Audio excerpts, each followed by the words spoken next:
소비자 심리는 회복되는데 자영업자들은 여전히 어렵다 하고 있고 수출 회복세는 더디기만 한데 주요 기업들의 실적은 선방했습니다. 집값과 주가는 치솟고 있지만 시중에 넘치는 유동성이 기업들의 투자로 이어졌다는 소식은 들려오지를 않고 돈을 쌓아놨다는 이야기만 들립니다. 이래저래 어렵게 꼬인 우리 경기를 둘러싼 상황들 전문가와 분석해보고 해결책까지 찾아보겠습니다. 김세환 이화여대 경제학과 교수 나왔습니다. 교수님 안녕하십니까? 안녕하십니까?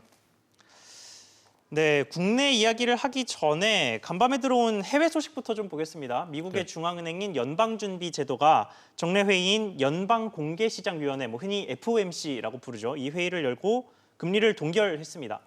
동결한 것 자체는 사실 시장에 참여자 모든 사람들이 동결할 거라고 예상을 했던 상황인데 그냥 동결을 한 게 아니라 확신이 있을 때까지 쭉 동결하겠다라고 첨언을 했어요. 이 부분이 약간 경기 부양에 대한 의지를 드러냈다라는 식으로 해석할 수 있을 것 같은데 어떻게 보셨습니까?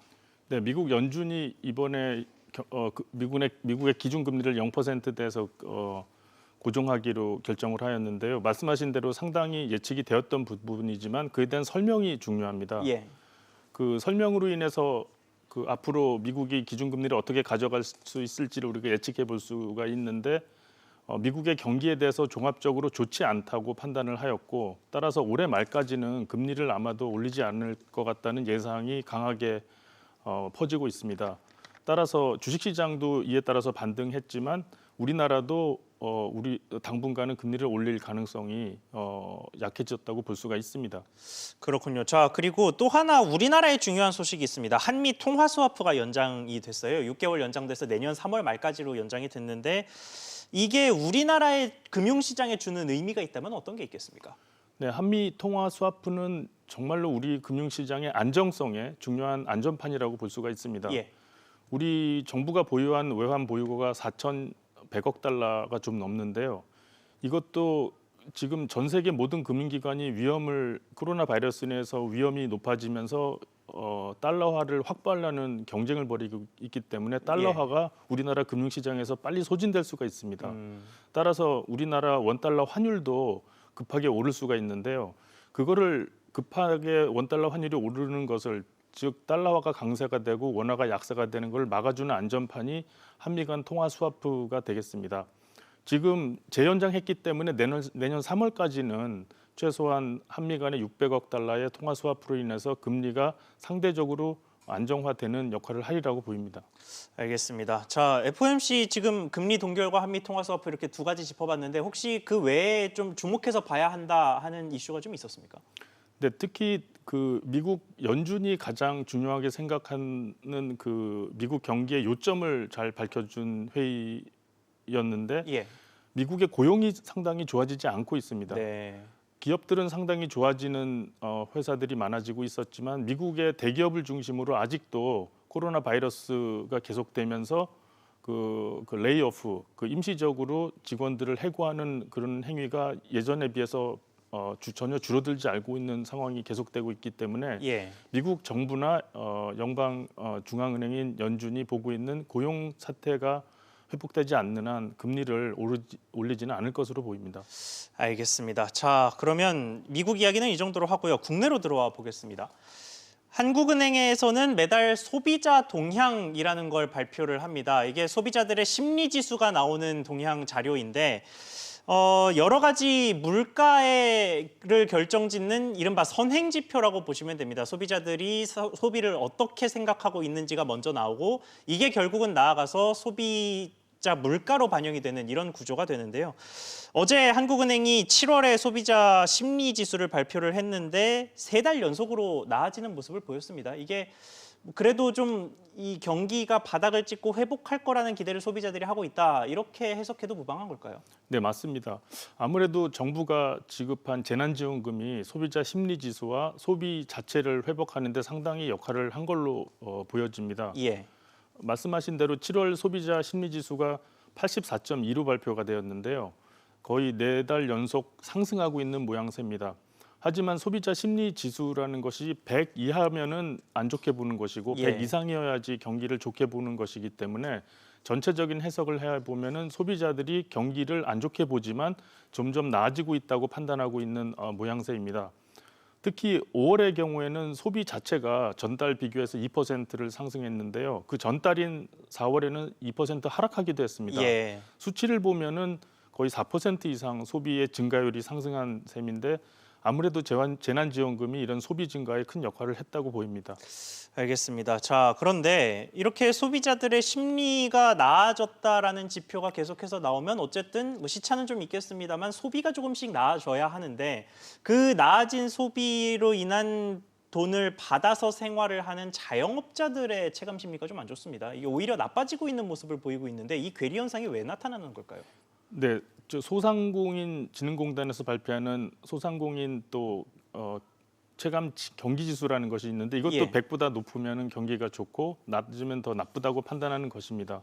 근데 이 소상공인 체감 지수가 2월, 3월에는 굉장히 낮아서 역사적으로 가장 낮은 수준이 20까지 내려갔다가 예. 재난지원금이 지급이 되면서 100을 넘어서기도 했습니다. 네. 하지만 다시 80대 수준으로 지금 6월에 내려가는 모습을 보여주고 있는데요. 아마도 재난지원금의 효과가 거의 소진되고 있지 않나 생각을 합니다. 정부가 재난지원금을 중앙정부, 지방정부 합쳐서 거의 18조 원이라는 막대한 액수를 지급했는데요.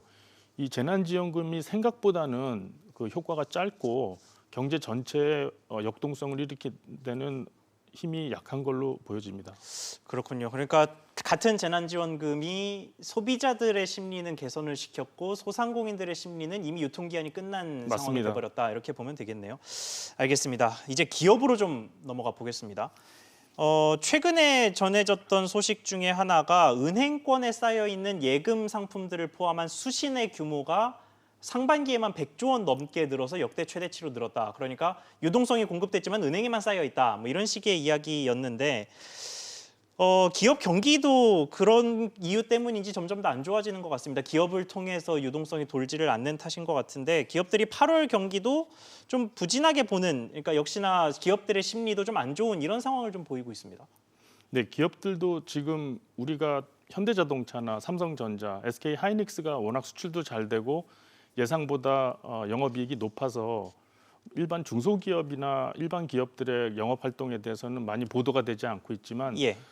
이미 코로나 사태 이전부터 상당히 어려웠던 상황이고 코로나 바이러스 사태로 더욱 그 영업 상황이 악화됐다고 볼 수가 있습니다. 그런데 저 수치는 좀 괜찮아지는 것 같은데요, 지금. 맞습니다. 지금 정부가 각종 세제 혜택과 그리고 정부가 확장적인 재정 정책으로 지금 3월 이후로 좋아지고 있기는 하지만 예. 그것이 언제까지 계속될 수는 없고 수출과 내수 전체적으로는 상당히 안 좋은 상황이라고 보여지고 있습니다.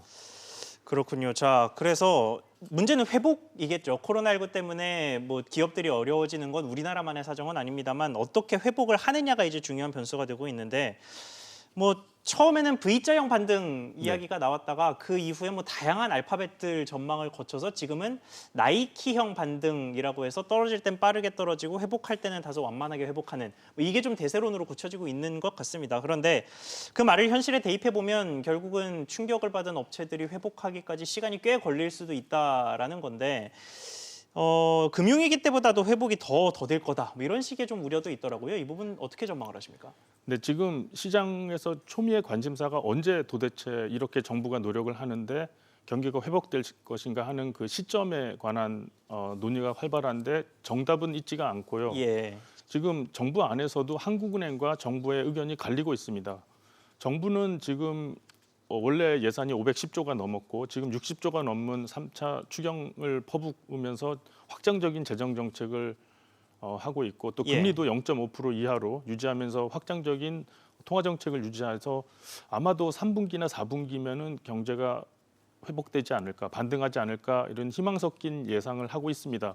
하지만 한국은행은 분명히 이대로 경기가 빨리 회복되기는 어렵다는 입장을 유지를 하고 있습니다. 네, 또 최근에 더 비관적으로 전망을 맞습니다. 바꾸기도 했죠. 따라서 이 전체적인 상황을 보면 우리나라 GDP가 올라야 되는데, 즉 소득이 올라야 되는데 GDP의 가장 큰 부분인 투자와 소비가 더 이상 상승하기는 어렵습니다. 우리가 소비가 매일 밥을 먹는 걸로 생각하면 매일 세 끼를 먹다가 네 끼를 먹기는 어려운 상황입니다. 네. 기업들이 하는 투자도 기계를 더 사기가 어렵고요. 따라서 수출이 빨리 증가를 해줘야 되는데 우리나라의 주요 수출 대상국들이 상당히 코로나 바이러스 사태로 어려움을 갖고 있기 때문에 내년 중반은 가야지 경기 회복이 가능하지 않을까 이런 예상을 해봅니다.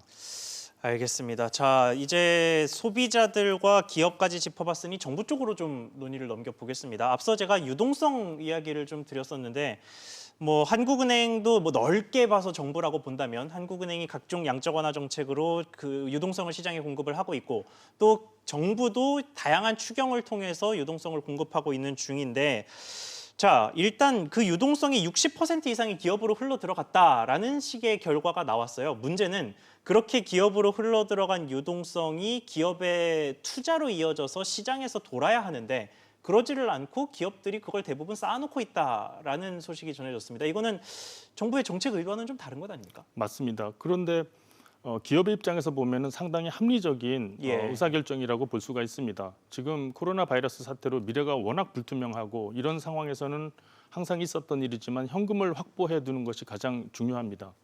따라서 지금 기업들의 영업 활동과 금융 활동을 보면은 은행에서 돈을 빌려다가 은행에서 돈을 빌리기는 굉장히 쉬운 상황이니까 그걸 자신의 계좌에 넣어서 비상 예치금으로 갖고 있는 이런 형편입니다. 중앙은행인 한국은행이 지금 유동성을 공급한 지표가 M2로 보고 있는데 예.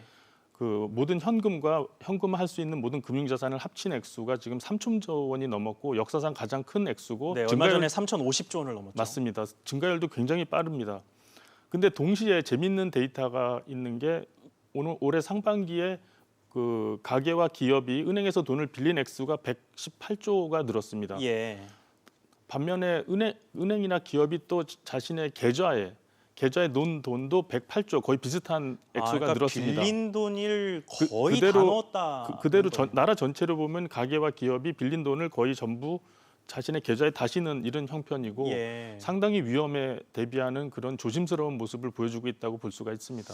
자, 그런데 이게 어쨌든 정부는 유동성을 계속해서 푸는 게 말 그대로 유동성 아닙니까? 시장에서 유동하려는 돈을 넣는 건데 은행이 그렇게 고여 있으면 사실 유동성이라고 부르면 안 되는 수준까지 가는 거죠. 그러다 보니까 뭔가 해결책이 필요해 보이는데 뭐 일각에서 제기되는 해결책 중에 하나가 대기업 벤처 투자 제도 같은 것들을 좀 활용해서 대기업들에게 세제 혜택 같은 거를 좀 준 다음에 중소기업들에게 적극적인 투자를 벌일 수 있도록 유도하자 뭐 이런 식의 얘기가 있던데 이 부분 좀 어떻게 보십니까? 네, 지금 우리나라에서 뭐 다들 모든 기업이 어렵지만 특히 중소기업이나 자영업자가 어렵기 때문에 정부가 나서서 대기업을 도와주자고 이렇게 말을 꺼내기가 어려운 형편입니다. 예. 그런데 이번 코로나 바이러스가 일어나면서 1차 추경에서 정부가 대기업 특히 기간산업 위주로 항공산업과 같은 기간산업 위주로 도와줘야 된다는 말이 나오고 그게 예산을 배정하기도 했습니다. 예. 따라서 이 정부 안에서도 기간산업을 중심으로 대기업이 이런 더 영업을 확장하고 있고 고용을 늘리고 더 나아가서 이번에 규제 완화를 통해서 벤처 투자, 즉 더 새로운 산업을 일으키고 고용을 더 일으킬 수 있는 벤처 투자에 대해서 확장적으로 정책을 펴는 거는 상당히 옳은 방향이라고 생각하고 우리나라 산업 구조 개혁과 그리고 문재인 대통령이 펴고 있는 뉴딜 정책과 상당히 합치하는 정책이라고 보여집니다. 그렇군요. 자, 그런데 그 부분도 사실은 지금 기업들이 공급된 유동성을 은행에만 쌓아놓고 있는 모습을 반영시켜 봤을 때 뭐 유인책을 제공한다고 해서 굳이 벤처 같은 위험 투자의 대기업이 이 시국에 나설 것인가 이 부분은 좀 불투명하거든요. 그렇다면 그 외에 지금 이 코로나19의 불확실성 속에서 경제를 좀 유동시킬 수 있을 만한 추가 정책이 있다면 어떤 게 있겠습니까? 네, 지금 정부가 거의 역대 우리나라 역사상 가장 강력한 그 재정 정책과 통화 정책을 실시하고 있습니다. 예. 뭐 이전에 1997년이나 2008년에 있었던 경제 위기보다 더 강력한 정책을 쓰고 있는데 그 효과가 사실은 예상만큼 크지가 못하고 재난지원금도 효과가 다한 걸로 보여지고 예. 이런 확장적 정책을 계속 할 수가 없습니다. 따라서 말씀드린 대로 대기업, 중소기업을 가리지 않고 기업 친화적인 환경을 더 정부가 개선을 해주고 그리고 산업 구조 정책을 좀 더 하이테크 위주로, IT 위주로 전환하는 정책을 같이 시행하여야 될 것으로 보입니다. 네, 알겠습니다. 오늘 말씀 여기까지 듣겠습니다. 지금까지 김세환 이화여대 경제학과 교수와 이야기 나눠봤습니다. 교수님, 오늘 말씀 감사합니다. 감사합니다.